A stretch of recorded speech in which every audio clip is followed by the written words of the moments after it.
ताज्या बातम्यांसाठी महानकरेला सबस्क्राइब करा आणि बेल आयकॉनला क्लिक करा।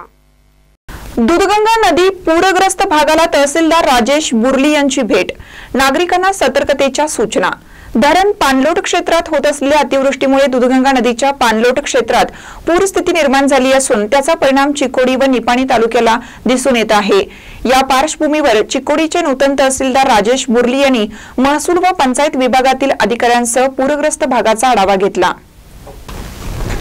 तहसीलदार बुर्ली यांनी चनपाड, सदलका, मलिकवाड, कल्लोळ या परिसराला भेट देऊन येथील नागरिकांशी संवाद साधला। यावेळी त्यांनी जनतेला सतर्कतेच्या सूचना देताना सांगितलं की नदी काठावर जाणं, कपडे धुण्यासाठी अथवा इतर कारणांसाठी नदी पात्रात उतरणं टाळावं। नदीवरील पूल व बंदरावरून तीव्र प्रवाहाचे पाणी वाहत असल्याने त्यावरून प्रवास न करण्याचं आवाहन त्यांनी केलं आहे।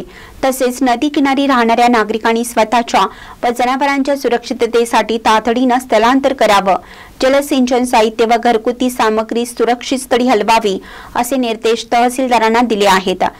या पाहणी पथकात तालुका पंचायत अधिकारी के.एन. होनूर, उपतहसीलदार टी.पी. श्रीवंत, महसूल अधिकारी M.A. नागराळे, ग्रामविकास व पंचायत विकास अधिकारी वर्ग उपस्थित होता। पूर परिस्थितीवर प्रशासनाकडून सतत लक्ष ठेवलं जात असल्याची माहितीही यावेळी देण्यात आली। महानकरे न्यूजसाठी सदलकाहून तात्यासाहेब कदम।